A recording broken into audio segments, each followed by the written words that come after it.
Jangan lupa subscribe YouTube channel Metro TV News dan jangan lupa nyalakan notifikasinya.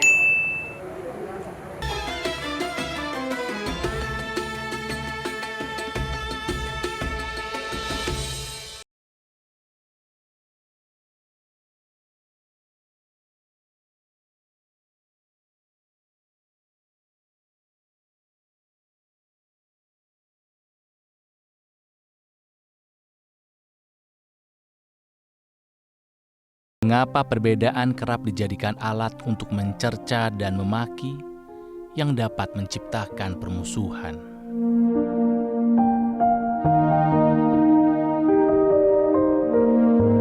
Bukankah Tuhan menciptakan makhluk hidup dengan perbedaan untuk saling melengkapi, menguatkan, menghargai, dan menghormati? Namun aku percaya bahwa perbedaan ada bukan untuk memecah belah, tetapi untuk saling menguatkan satu sama lain.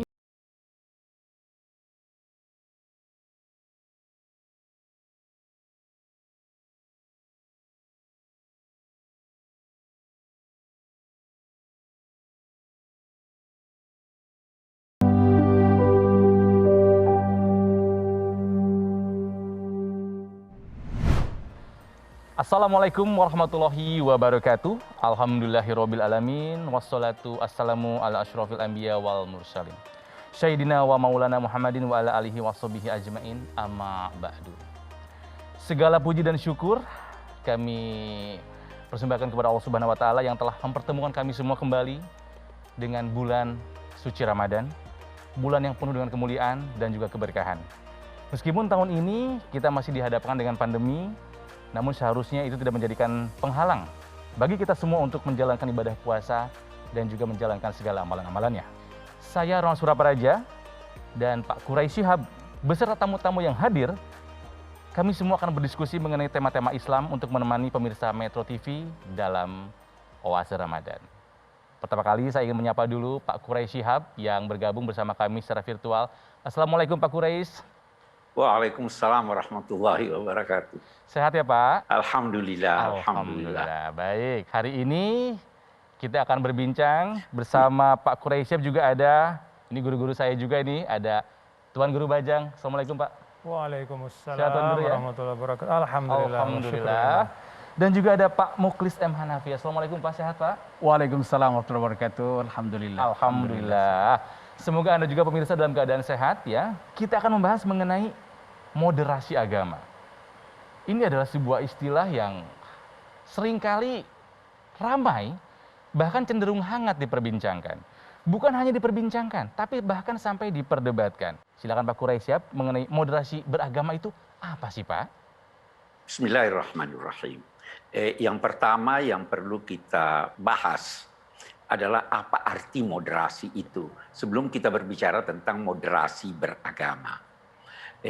Kalau kita membuka kamus-kamus bahasa Indonesia, kita menemukan sekian banyak uraian tentang moderat, moderator, moderasi. Moderasi antara lain diartikan sebagai kecenderungan ke arah pertengahan. Moderasi juga diartikan sebagai upaya menghindari baik ucapan maupun perbuatan, menghindari sikap ekstrim. Itu dari segi kebahasaan. Tetapi kalau kita berbicara dari segi pengertian definisi, di sini kita menemukan sekian banyak definisi pengertian ilmiah tentang moderasi itu. Ini sudah dibahas jauh sebelum masa kita ini. Itu filosof Yunani sudah pernah membahas apa itu yang dinamai baik. Saya ingin kembali lagi kepada pengertian kebahasaan kalau ditinjau dari bahasa Al-Quran.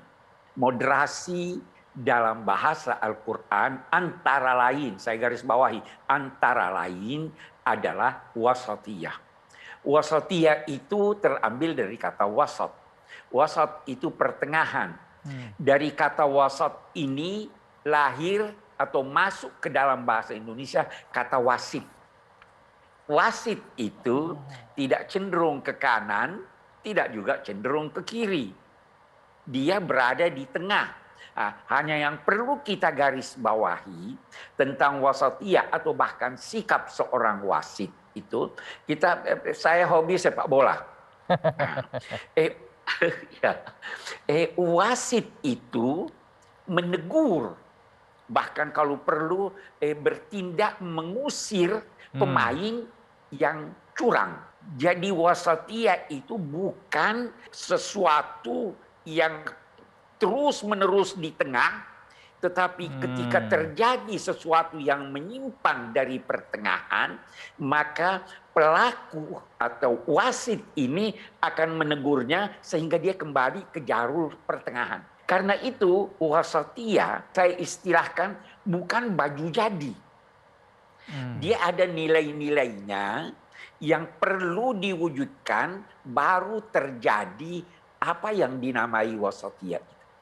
Karena itu kita bisa lihat sekian banyak istilah-istilah dalam Al-Quran atau hadis yang disepadankan dengan moderasi atau wasatiyah. Misalnya as-siratal mustaqim.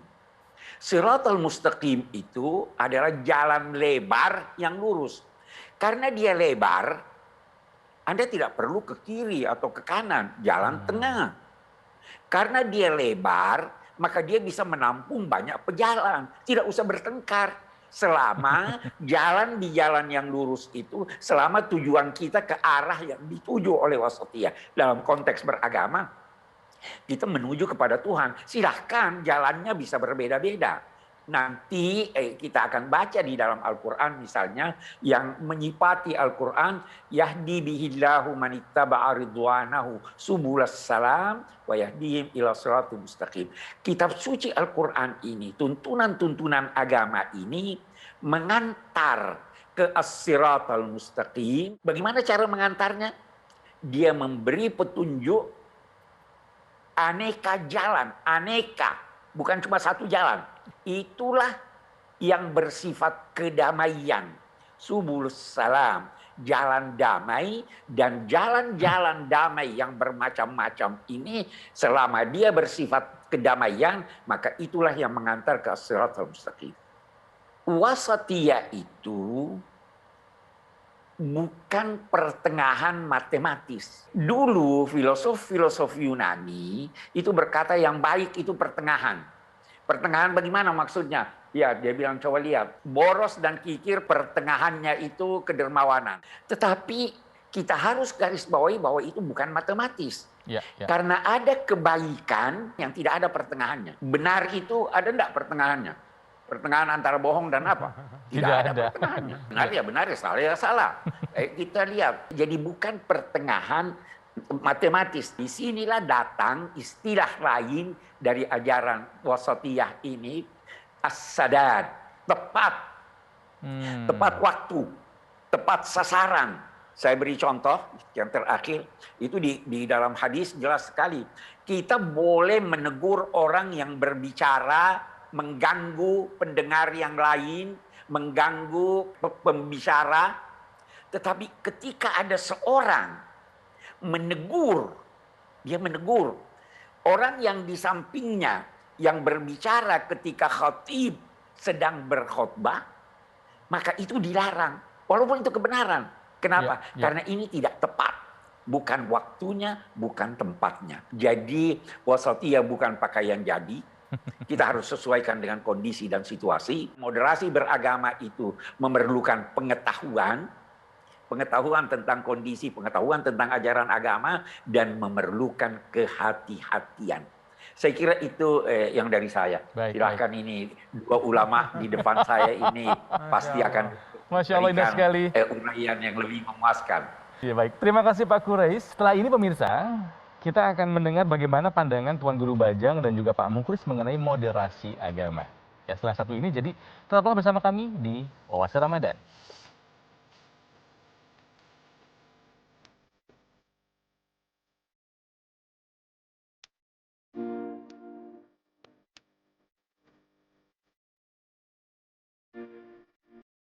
bahwa memang karakter orang Indonesia ini aslinya adalah memang toleran gitu ya.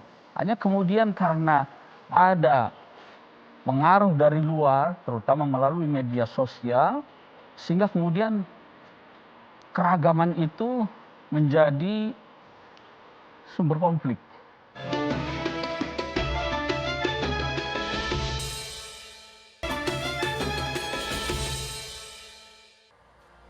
Terima kasih pemirsa, Anda masih bersama kami di Oase Ramadan dan kami masih membahas mengenai moderasi agama. Berbicara mengenai moderasi agama, ada satu kata yang sering terdengar, yaitu toleransi. Karena toleransi adalah salah satu bentuk dari moderasi beragama. Sekarang saya ingin bertanya kepada Tuan Guru Bajang yang juga adalah Ketua Alumni Al-Azhar Mesir. Dan beliau juga kan pernah menjadi kepala daerah. Dulu apa nih yang pernah dilakukan oleh Tuan Guru Bajang untuk menanamkan nilai bahwa nilai kebangsaan, nilai kehidupan, nilai keberagaman bisa jalan bersamaan, menciptakan masyarakat yang rukun dan juga damai, Tuan Guru? Saya ingin koreksi dulu bahwa ketua alumni itu Pak Profesor Quraish Shihab ya.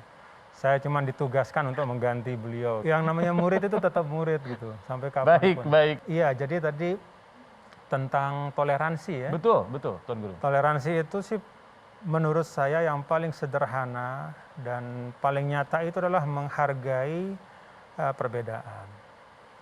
Dan itu nyata ya kalau kita lihat di dalam Al-Quran kan, lakum dinukum waliyadin, bagimu agamamu, bagiku agamaku, lana a'maluna walakum a'malukum, bagi kami amal kami, bagi Anda semua amal-amal Anda sendiri. Rasul SAW juga menjalankan itu secara konsisten di Madinah ya. Kemudian kalau kita lihat bentangan sejarah yang panjang sekali, di seluruh pusat-pusat perkembangan Islam itu toleransi itu nyata dan dicatat oleh sejarah.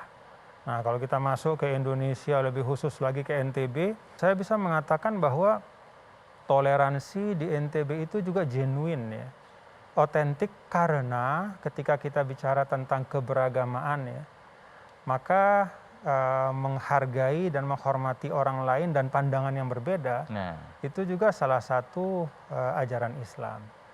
Jadi toleransi itu sesuatu yang alami bagi umat Islam ya. Kalau misalnya di NTB kan daerah mayoritas Muslim ya, 94%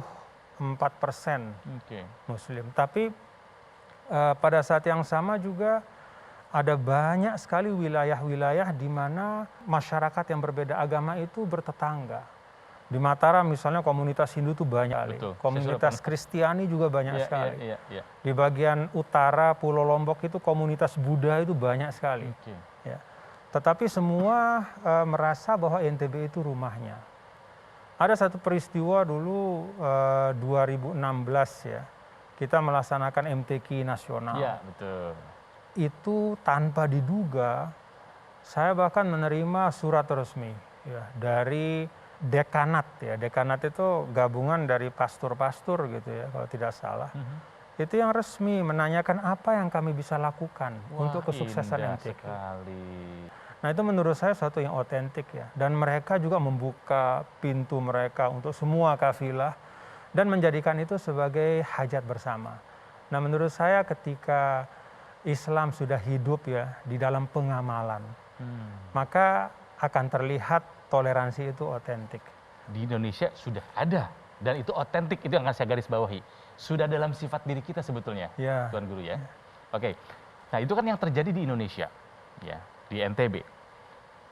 Pak Mulis ini, pemirsa, anak gaul internasional. Ya. Relasinya internasional beliau ini ya. Jadi sejak zaman Presiden PSBY kerap menjadi penerjemah ya Pak ya, buat tamu-tamu, dan terakhir itu mendampingi Pak Jokowi waktu kedatangan Pak Raja Salman. Nah, kalau Pak Mulis sendiri melihat moderasi agama di dunia internasional seperti apa Pak? Istilah moderasi beragama itu, kalau di Indonesia moderasi beragama ya. Kalau di dunia Islam itu umumnya orang memperkenalkan istilah wasatiyah yang tadi dijelaskan oleh guru kita ya. Jadi memang itu sebenarnya Islam itu adalah wasatiyah. Tetapi dalam perkembangannya, terutama dalam beberapa dekade terakhir ini, dunia Islam itu menjadi pihak yang tertuduh. Karena berbagai aksi kekerasan, terutama setelah 9/11 itu ya. Lalu kemudian dunia Islam mencoba memperkenalkan kembali sifat atau karakter ajaran Islam yang sebenarnya memang moderat. Maka muncullah istilah wasatiyah, lalu kemudian di Indonesia dulu diperkenalkan Islam rahmatan lil alamin. Iya, betul. Kemudian sekarang kita mengenal istilah moderasi beragama ya. Inilah yang sekarang dunia Islam ya, misalnya di Arab Saudi ya. Saya tahun 2008 itu sebagai anggota delegasi RI dalam sebuah konferensi tentang dialog Islam-Islam. Itu mulai Saudi Arabia terbuka ya. Mengadakan dialog Islam-Islam antar mazhab. Kemudian tahun 2008 bulan Juli itu menggelar konferensi antar umat beragama di Spanyol. Kemudian November tahun 2008 Raja Abdullah menyampaikan pidato peta jalan baru moderasi Islam di Arab Saudi. Dan lebih dipertegas lagi misalnya saat putra mahkota Muhammad bin Salman ya tahun 2017 itu menegaskan bahwa Saudi Arabia akan kembali kepada ajaran Islam moderat. Kemudian di Jordania mereka memperkenalkan melalui sebuah Amman Message ya, Risalat Amman. Itu sejak tahun 2004 mereka perkenalkan. Jadi cara keberislaman yang moderat, yang toleran, yang menghargai keragaman. Nah di Indonesia itu sejak tahun 2019 kita mempopulerkan istilah moderasi beragama ini. Terutama Kementerian Agama.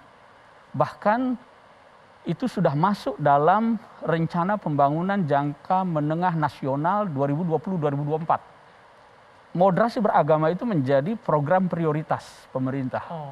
Sudah masuk dalam RPJMN, lalu kemudian dalam visi misi Kementerian Agama itu penguatan moderasi beragama juga menjadi prioritas. Terutama dalam rangka menghadirkan cara keberagamaan yang menghargai keragaman. Tapi sebagaimana dijelaskan Tuan Guru tadi, bahwa memang karakter orang Indonesia ini aslinya adalah memang toleran gitu ya. Hanya kemudian karena ada pengaruh dari luar, terutama melalui media sosial, sehingga kemudian keragaman itu menjadi sumber konflik. Nah ini yang harus kita jaga. Pak Kures mungkin mau menambahkan Pak sedikit Pak. Saya ingin berkata begini, ajaran toleransi dalam Islam tidak sekedar mempersilahkan masing-masing untuk menganut agamanya. Bukan sekedar lakum dinukum waliyadin. Tetapi ikut memelihara tempat-tempat peribadatan. Karena menurut Al-Quran di sana disebut nama Tuhan yang banyak. Itu satu. Karena itu ada larangan memaki. Ada larangan mencerca.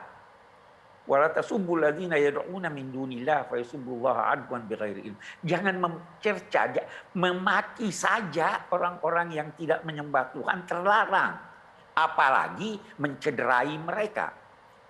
Saya ingin melangkah lebih jauh lagi. Ada yang diperkenalkan oleh ulama menyangkut sikap kita. Ada sikap ke dalam, ada sikap keluar. Itu bukan kemunafikan. Sikap ke dalam itu setiap orang beragama, apapun agamanya, dituntut untuk meyakini sepenuhnya bahwa agamanya itu benar dan yang berbeda dengan tuntunan agamanya itu salah. Itu ke dalam kita. Tetapi keluar tidak begitu. Keluar itu ada ayat di surat Saba dinyatakan kul inna au iyyakum la ala hudan au fi dhalalin mubin. Sampaikan wahai Nabi Muhammad bahwa boleh jadi kami yang benar, boleh jadi kamu yang benar. Boleh jadi kami yang salah, boleh jadi kamu yang salah. Itu sikap keluar. Karena itu dilanjutkan ayat itu dengan pernyataan. Kalian tidak diminta mempertanggungjawabkan dosa-dosa kami.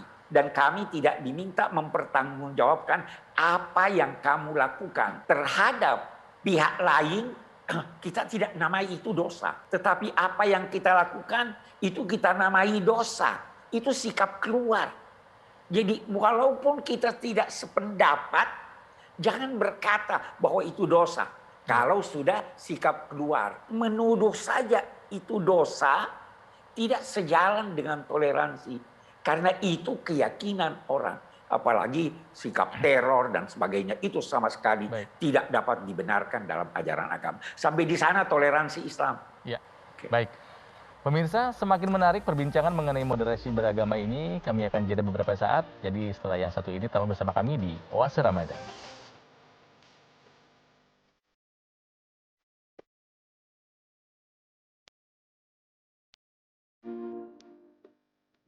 Salah satu yang sering kita dengar adalah bahwa kekeliruan ya di dalam menafsirkan teks agama, khususnya ayat-ayat dalam Al-Quran, itu seringkali membuat orang punya pandangan sempit, lalu kemudian bahkan menciptakan satu bentuk keekstriman di dalam beragama.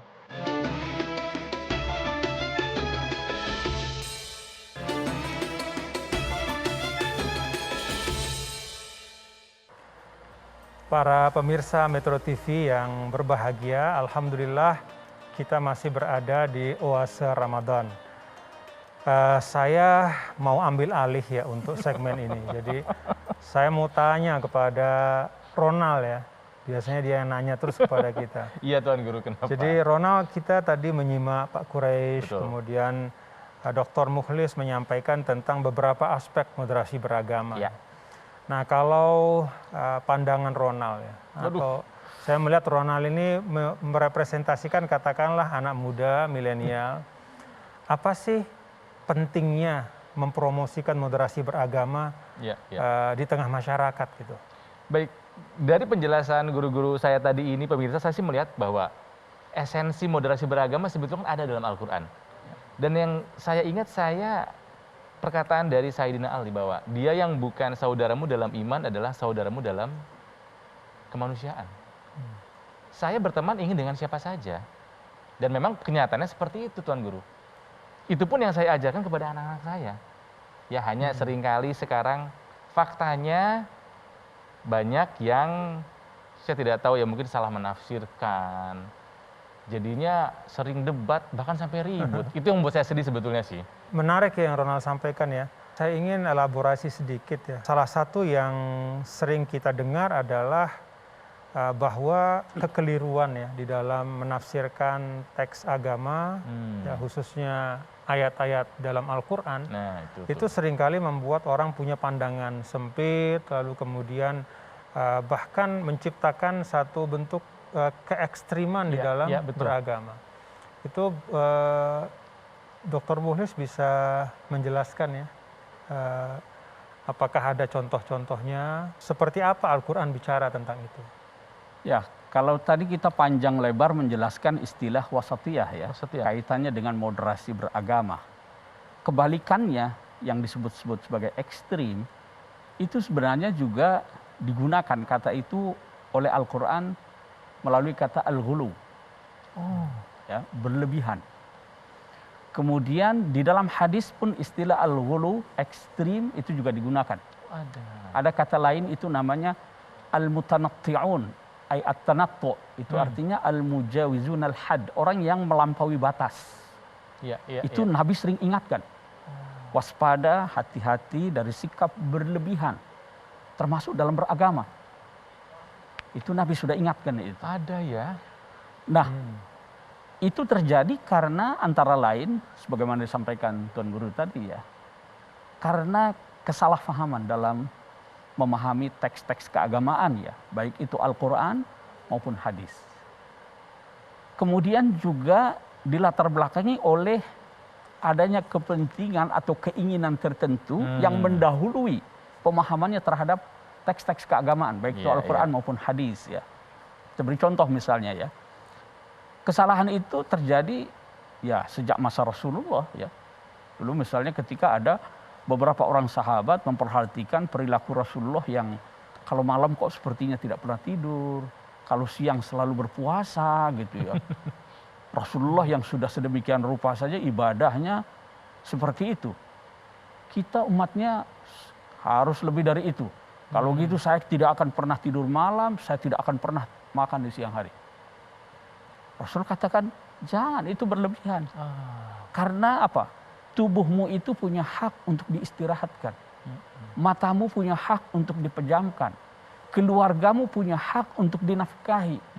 Dari mana kamu menafkahi mereka kalau sehari-hari hanya seperti itu? Nabi luruskan pemahaman yang seperti itu. Kemudian tidak berselang lama setelah masa Rasulullah misalnya, kalau tadi ada kasus yang karena ada kepentingan tertentu. Ada agenda tertentu. Agenda tertentu, terutama kalau masalah politik. Iya. Dan itu yang menyebabkan misalnya kemunculan kelompok yang disebut dengan Khawarij pada masa Sayyidina Ali. Itu mereka menyalahkan sikap Sayyidina Ali yang mau berdamai karena dianggap ini sudah tidak melaksanakan hukum Allah. Lalu kemudian Sayyidina Ali dikatakan melakukan dosa besar, kafir, karena kafir halal darahnya. Pemahaman semacam ini akan selalu ada. Jadi mereka yang memahami teks-teks keagamaan secara tekstual, ya, kemudian secara parsial, sepotong-sepotong. Nah itu tadi yang Mas Ronald sebut pemahaman yang sempit, ya. Yang sempit itu bisa dalam arti memahaminya secara letterlek. Saya boleh potong, saya mau bertanya kepada Bapak Profesor Quraish Shihab, kira-kira sikap apa yang paling tepat ya ketika kita menghadapi orang yang punya pandangan sempit di dalam pemahaman keagamaan? Yang pertama, kita harus sabar menghadapi mereka sambil membimbing mereka. Memang sangat sulit ya, sangat sulit menghadapi orang yang sudah mempunyai pendapat terlebih dahulu untuk kita luruskan. Karena tugas kita ketika itu adalah mengeluarkan dulu yang salah, baru kita isi. Itu berbeda dengan orang yang tidak mempunyai pendapat sebelumnya. Kita tinggal mengisi. Nah, kesulitan kita adalah biasanya orang-orang yang melampaui batas ini tidak mau mendengar kita. Mau berdiskusi tapi dia sendiri yang mau menang dan menganggap bahwa pendapatnya benar. Padahal semua harus tahu bahwa agama, Al-Quran, hadis itu bukan saja membolehkan keragaman, tetapi mengharuskan adanya keragaman. Salah satu sebab perbedaan itu adalah Al-Quran sendiri. Mengapa? Antara lain, karena dia menggunakan kata-kata yang bisa ditafsirkan dengan aneka penafsiran. Bahkan menggunakan kata yang maknanya bertolak belakang. Itu Pak Mukhlis mungkin bisa jelaskan itu. Quru, apa artinya? Quru. Ya kan? Itu bisa. Oke deh, biar Pak Mukhlis ini ahli tafsir yang menjelaskan. Sebenarnya dua-duanya ahli tafsir ini di hadapan kita nih. Bisa berarti suci, bisa berarti haid ya, Pak Prof. Ya, bisa suci, bisa haid. Jadi Al-Quran, kenapa begitu? Supaya ada kemudahan. Agama ini mudah. Sehingga kalau tidak bisa yang ini, ada yang ini. Dan semua benar. Saya kira demikian. Saya kira penting yang disampaikan Ustaz Quraish ini ya, terkait pemahaman Quran. Jadi memahami Al-Quran itu tidak sesederhana kita membaca terjemahan. Karena kosakatanya, ungkapannya yang sangat unik, yang sangat kaya makna. Dan multitafsir ya Pak? Multitafsir. Kata dalam satu ungkap, hammalun dzu wujuhin. Jadi mengandung ragam kemungkinan. Jadi tidak sesederhana kita memahami terjemahan. Jadi kabar baiknya kita sekarang dalam Ramadan ya Pak Quraish dan Dr. Mukhlis, Ronald, waktu untuk tadabbur Al-Quran. Sehingga kita berharap kita semua ya termasuk siapapun itu berkenan ya dan siap untuk terus-menerus menguji pengetahuannya dengan Al-Quran sendiri. Ya, jadi banyak mentadabburi Al-Quran sehingga mudah-mudahan akan mendapatkan perspektif dan pandangan yang lebih luas. Ya. Lebih bisa menerima perbedaan. Ya, saya ingin tambahkan Pak Zainul Bandi, kita hendaknya tidak sekedar membaca.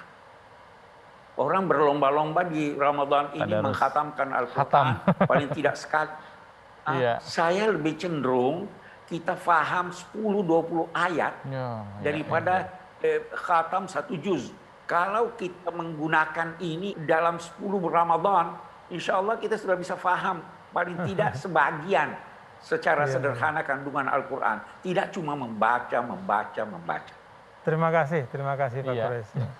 Nah ini pemirsa nih bisa menjadi hal yang kita renungkan sekaligus kita lakukan. Jadi di bulan Ramadan ini memang alangkah baiknya kita tadarusan. Tapi ingat Pak Kores bilang, bukan hanya membaca tapi juga memahami. Dan setelah memahami, mengamalkan. Betul ya?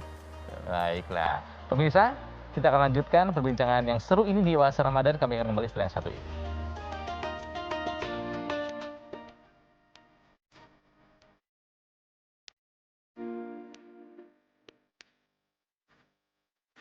Tapi kalau benar, kita katakan ini memang benar. Walaupun kita tidak sependapat dengan itu. Sehingga keragaman yang benar itu, keragaman yang direstui agama itu dapat kita hidupkan di tengah masyarakat kita.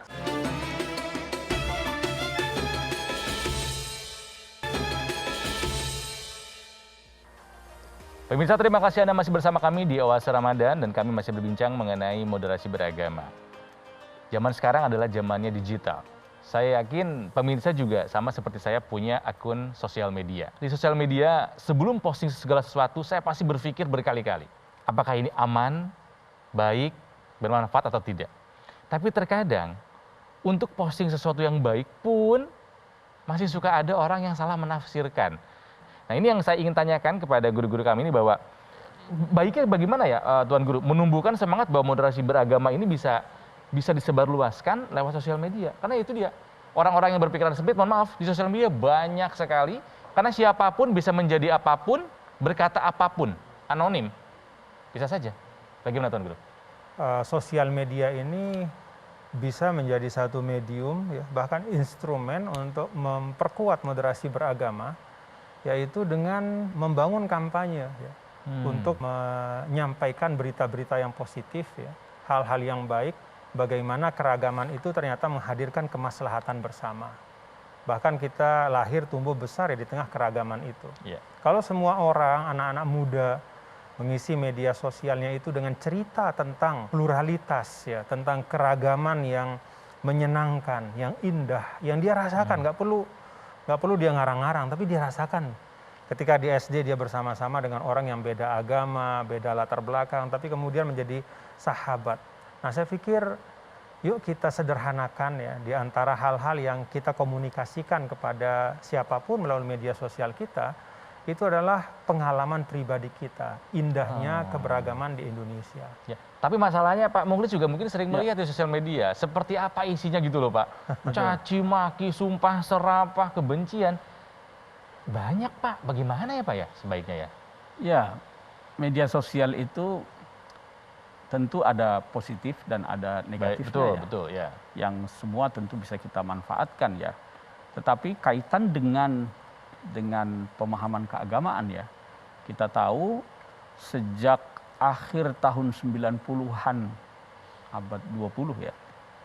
2 dekade, 3 dekade yang lalu itu. Kelompok-kelompok ekstrim itu sudah lebih dulu menggunakan media sosial, internet untuk melancarkan propagandanya. Ini yang kemudian dimanfaatkan. Oleh karena itu saya kira kita juga perlu mengingatkan para pengguna media sosial ya, terutama kalangan milenial, supaya pandai menyaring informasi.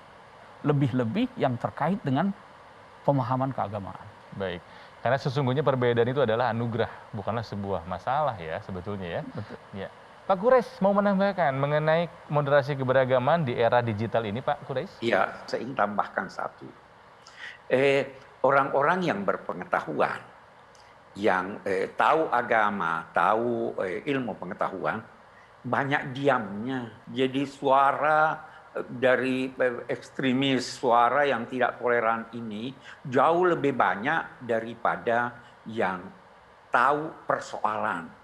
Nah, jadi saya harapkan mereka banyak menulis, mereka juga banyak menggunakan media sosial ini untuk meluruskan. Yang kedua, perlu mereka itu untuk selalu membimbing Tidak usah dulu orang lain, putra-putrinya. Untuk berhati-hati menjelaskan apa bahaya yang bisa ditimbulkan dari penggunaan aneka media ini.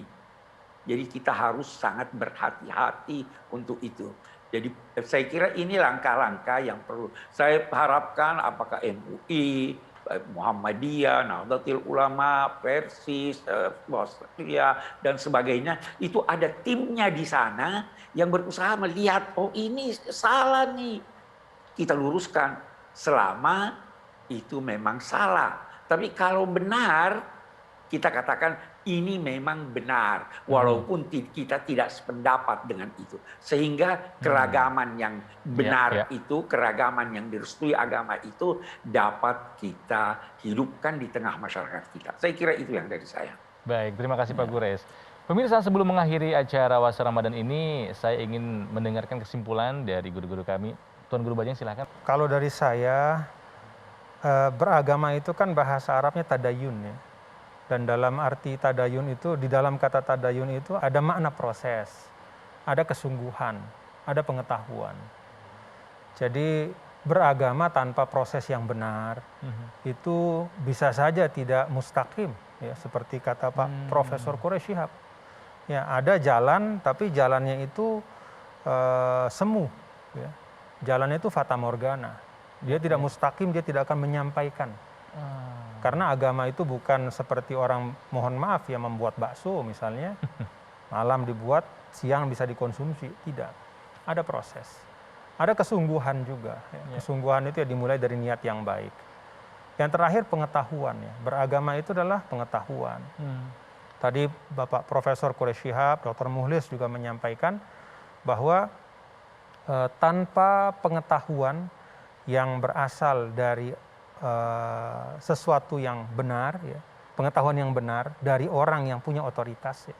Kalau kata Ibnu Sirin, fanzuru aman ta'khuduna dinakum. Lihat-lihat dari mana engkau mengambil agamamu. Jadi beragama itu ada prosesnya, ya, ada kesungguhannya, dan perlu dasar pengetahuan yang kuat. Dengan sendirinya insya Allah akan tercipta moderasi beragama, ya, kalau tadayunnya seperti itu. Baik, indah sekali ya. Pak Mukhlis, silakan kesimpulannya bagaimana? Yang pertama, keragaman atau perbedaan itu adalah sebuah keniscayaan ya. Sunnatullah. Oleh karena itu, pandangan keagamaan yang cocok untuk sebuah masyarakat yang plural, majemuk seperti bangsa Indonesia ini adalah pemahaman keagamaan yang menghargai keragaman dan perbedaan. Dan itu bisa kita temukan dalam konsep keberagamaan yang bercirikan wasatiyah tadi itu. Disinilah pentingnya kita untuk terus mengkampanyekan moderasi beragama. Menjadikan moderasi beragama itu sebagai cara pandang, sikap, perilaku yang merupakan pengejawantahan dari esensi ajaran agama yang sangat toleran, ya, menghargai keragaman, tentu saja dengan landasan keadilan. Wasit itu kan harus adil. Keseimbangan, tidak boleh memihak. Kemudian toleran, terbuka dengan berbagai macam pandangan keagamaan. Inilah saya kira yang bisa merawat kemajemukan dan keragaman bangsa Indonesia ini. Baik, terakhir kesempatan saya berikan kepada Pak Quraish Shihab. Kesimpulan kedua pakar ini sudah sangat istimewa. saya hanya kalau harus menambah, saya ingin katakan, saya garis bawahi pengetahuan. Bagaimana Anda mau tahu apa itu yang di tengah kalau Anda tidak tahu situasi yang di depan Anda? 5 orang yang di tengah itu berbeda kalau jumlah yang di depan itu 7 atau 9 atau 10. Harus tahu pengetahuan kondisi dan pengetahuan tentang ajaran agama. Itu satu. Yang kedua, boleh jadi orang tahu, tapi dia emosional. Ingin selalu berlebihan, sehingga menuduh orang yang di tengah, oh ini kurang. Jadi emosi yang meluap-luap. Iya. Ya. Jadi yang di tengah ini sudah benar dari segi agama. Dia tidak bangun sholat tahajud, dia tidak puasa Senin Kamis, tetapi dia melaksanakan semua kewajiban agama. Itu sudah oke. Kalau Anda emosional dan Anda beragama dengan baik, Anda bisa-bisa menuduh dia sebagai, oh ini tidak beragama dengan baik. Jadi harus emosinya itu terkendali berdasarkan pengetahuan tadi. Yang ketiga, kehati-hatian. Kita harus hati-hati dalam ini. Karena apa? Godaan itu banyak. Kalau ulama-ulama kita dulu berkata, setan itu punya upaya untuk kalau Anda tidak melebihkan, Anda mengurangi. Itu, nah ini barangkali juga satu yang saya ingin garis bawahi. Kita tidak ada larangan dalam Al-Quran untuk ekstrim. Sebelum ekstrim sudah dilarang melampaui batas, berwudu di air yang banyak yang mengalir lebih dari 3 kali itu sudah berlebih. Ekstrim itu sudah berada di ujung. Itu di barat seringkali yang dilarang ekstrim. Jadi kalau lewat-lewat dikit masih dibolehkan. Dalam wasatiyah Islam yang dilarang melampaui batas. Saya kira itu ya, jadi kehati-hatian ini perlu. Dan kalau ketiga hal itu bisa kita wujudkan, saya kira insya Allah kita dapat hidup dalam suasana kedamaian, kita dapat berbineka tunggal ika. Saya kira itu. Indah sekali. Ya, ini pemaparan ya ilmu-ilmu yang dibagikan oleh Pak Quraish Shihab, Pak Mukhlis dan juga Tuan Guru Bajang. Terima kasih Pak Quraish, terima kasih Pak Mukhlis, terima kasih Tuan Guru Bajang buat sharing ilmunya, sharing wawasan dan pengalamannya. Terima kasih. Pemirsa, saya yakin bahwa yang dibahas kali ini bisa membuka wawasan baru Anda, menambah pengetahuan Anda, dan mudah-mudahan bahasan kami kali ini bisa menjadi layaknya oase di tengah padang pasir. Saya Ronald Surapraja, kami pamit undur diri. Wassalamualaikum warahmatullahi wabarakatuh.